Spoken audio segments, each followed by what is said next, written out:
Bismillahirrahmanirrahim. Bismillahirrahmanirrahim. Assalamualaikum warahmatullahi wabarakatuh. Alhamdulillahirabbil alamin, wassalatu wassalamu ala asyrafil anbiya'i wal mursalin wa ala alihi wa ashabihi ajmain. Jamaah pemirsa rahimakumullah, salah satu khasa'isud da'wah al-islamiyah, karakteristik dakwah islamiyah, ialah prinsip Islamiyah qabla jam'iyah, islamisasi sebelum strukturalisasi. Artinya, dalam sebuah aktivitas dakwah Islam, maka para aktivis dakwah haruslah mendahulukan proses penanaman nilai-nilai keislaman sebelum berpikir merekrut orang-orang ke dalam sebuah organisasi, ke dalam sebuah tatanan, ke dalam sebuah tanzim. Mengapa demikian? Karena pada hakikatnya yang menjadi tolok ukur sebuah kumpulan manusia diridhoi atau tidak diridhoi oleh Allah Ta'ala adalah keislamannya, kesesuaiannya mengikuti dinullah, mengikuti agama Allah Ta'ala. Apalah artinya orang ramai-ramai berkumpul dalam sebuah organisasi, kemudian ternyata organisasi itu tidak berpegang teguh kepada nilai-nilai Islam. Walaupun diberikan nama organisasi Islam, tetapi kalau nilai-nilai Islam jauh daripada karakter anggota-anggotanya, pada hakikatnya ini bukanlah organisasi yang mendatangkan dan memperoleh keridhaan Allah Subhanahu wa Ta'ala. Nah, oleh karenanya saudaraku rahimakumullah, seorang aktivis dakwah harus memahami kedudukan Islam dan kedudukan organisasi. Islam merupakan hal pertama dan utama yang selalu dia perjuangkan dan tegakkan dimanapun dia berada. Sedangkan organisasi bagi dirinya hanyalah sebatas sarana untuk dia menyalurkan upaya kerjasamanya dengan para anggota lainnya dalam penegakan nilai-nilai Islam tersebut. Oleh karenanya seorang da'i akan selalu menjadikan Islamic values, nilai-nilai Islam, sebagai hal yang paling utama, sedangkan organizational values atau group values sebagai hal selanjutnya, dan itu pun dalam rangka menyalurkan hal yang utama tadi. Oleh karenanya, seorang da'i yang ikhlas akan selalu teliti dan waspada terhadap organisasi dakwah yang akan ia pilih untuk bergabung di dalamnya dan berkomitmen di dalamnya. Ia tidak akan serampangan dalam memilih suatu organisasi yang akan ia jadikan sebagai sarana perjuangannya demi menegakkan kalimatullah yang mulia, ajaran al-Islam yang mulia ini. Nah, saudaraku rahimakumullah, seorang aktivis dakwah selalu mendahulukan Islamic values daripada group values yang diberlakukan dalam organisasi dakwah tersebut. Bila ia dapati bahwa group values yang diberlakukannya selaras dengan Islamic values yang dia yakini, maka tanpa ragu ia pasti akan mendukung kelompok tersebut, organisasi tersebut tanpa keraguan. Namun, bagaimana jika ia dapati bahwa group values, organizational values ternyata bertentangan dengan Islamic values yang ia yakini dan ia sesungguhnya perjuangkan? Saudaraku, jika keadaannya seperti itu, maka seorang aktivis dakwah sejati tentu akan tetap mengutamakan Islamic values daripada group values-nya. Apakah itu berarti ia akan segera meninggalkan organisasi tersebut begitu ia dapati terjadinya pertentangan nilai? Tentunya tidak.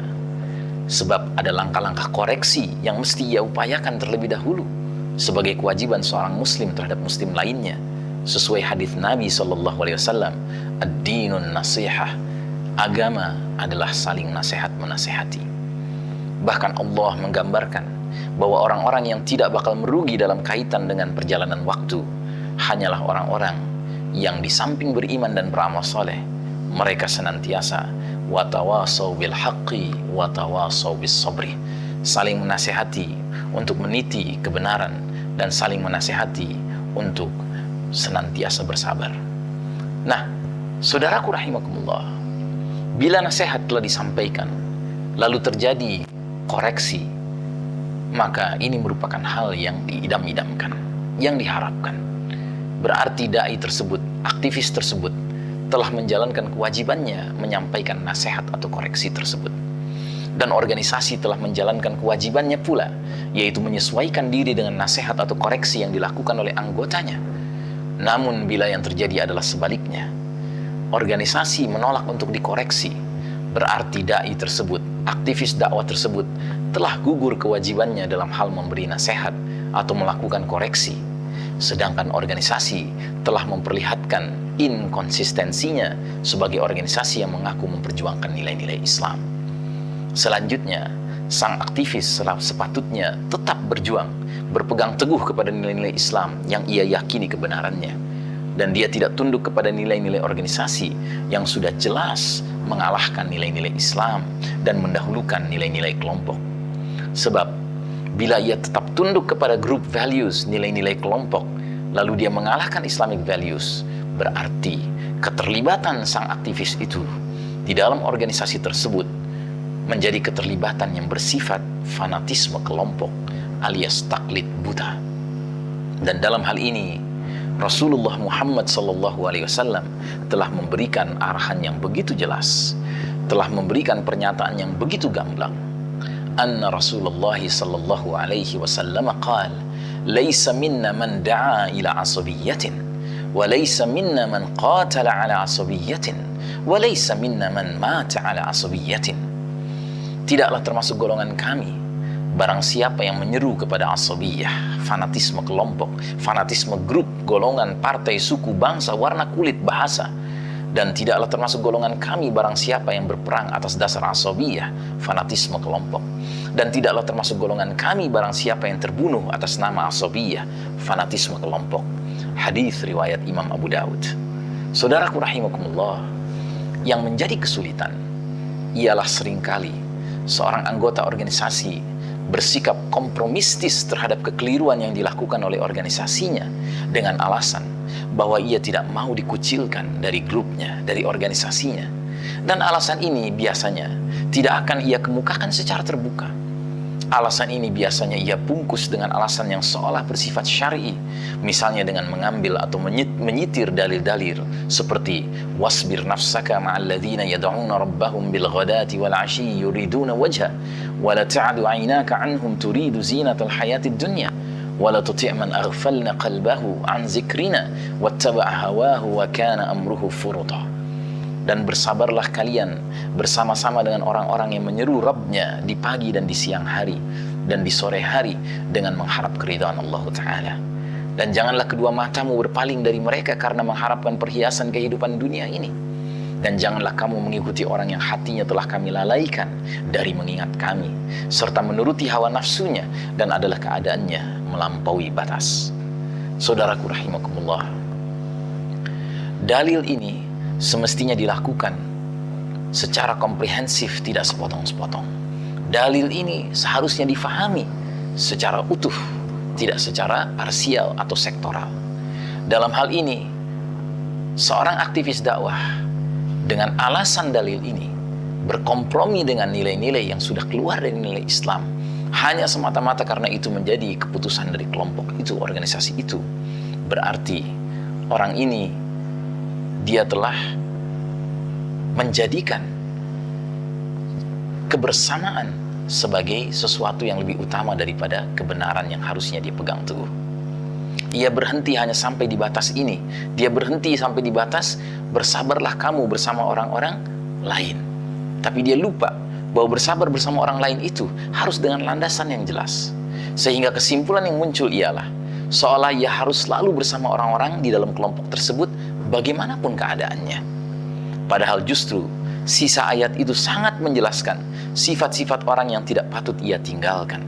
Dan diantaranya ialah orang-orang yang menyuruh Tuhannya di pagi dan senja hari dengan mengharapkan keridhaan Allah Ta'ala. Jika ini menjadi sifat-sifat mereka, tentunya mereka akan tetap mendahulukan Islamic values daripada group values. Sebab orang yang mengharapkan keridhaan Allah niscaya akan mendahulukan nilai-nilai Rabbani daripada nilai-nilai asabiyah, fanatisme kelompok. Apalah artinya sebuah kebersamaan? Apalah artinya sebuah penghayatan keberjamaah jika tidak dikaitkan dan diikat oleh tali Allah Subhanahu wa Ta'ala? Sebab Allah menyuruh kita hanya memilih kebersamaan yang landasannya adalah ikatan tali kepada Allah Ta'ala, berlandaskan kepada takwa Allah, kepada semua yang sifatnya keridhaan Allah Ta'ala. Semua bentuk kebersamaan selain itu hanya akan mengantarkan kepada celaka dan bencana. Allah Ta'ala berfirman, wa'tasimu bihablillahi jami'an wa la tafarraqu. Berpegang teguhlah kalian kepada tali agama Allah dan janganlah kalian bercerai-berai. Sangat jelas ayat ini menyuruh kita hanya menjalin kebersamaan berlandaskan ikatan kepada tali Allah semata. Jika tidak, maka bercerai-berai akan menjadi konsekuensi yang logis. Bila suatu kelompok memproklamirkan dirinya sebagai sebuah kelompok berlandaskan Islam, namun dalam prakteknya meninggalkan dan menanggalkan ideologi Islam dan mengambil ideologi selainnya sebagai perekat, baik itu bersama dengan ideologi Islam maupun tidak, maka bercerai-berai merupakan konsekuensi logis yang Allah telah peringatkan bakal terjadi. Al-akhillau yawma idzin ba'duhum li ba'din aduwwun illal muttaqin.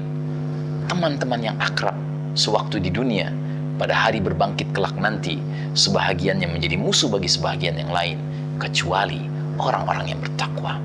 Jadi saudaraku, di hari berbangkit kelak Allah Ta'ala pasti akan memelihara keakraban kita sebagaimana sewaktu di dunia, jika kita menjalin keakraban sewaktu di dunia hanya dengan landasan iman dan takwa kepada Allah Ta'ala semata. Bahkan melalui ayat di atas Allah mengancam bakal terjadinya permusuhan di kalangan orang-orang yang sewaktu di dunia saling menjalin keakraban namun bukan dengan landasan ketakwaan kepada Allah Ta'ala. Sehingga Nabi Muhammad SAW pernah menggambarkan sifat orang-orang yang memperoleh kedudukan sedemikian mulia dan dekatnya kepada Allah sehingga menimbulkan kecemburuan para nabi dan para syuhada. Rasulullah SAW menjelaskan di dalam hadis tersebut, hum nasun min afna'in nasi wa nawazi'il qabail lam tasil bainahum arhamun mutaqaribah tahabu fillahi wa tasafaw yad'u Allahu lahum yawmal qiyamati manabira min nurin fayajlisuhum 'alayha fayaj'al wujuhuhum nuran wa thiyabahum nuran yafza'u an-nasu yawmal qiyamati wa la yafza'u wa hum awliya'ullah alladhina la khawfun 'alayhim wa la hum yahzanun.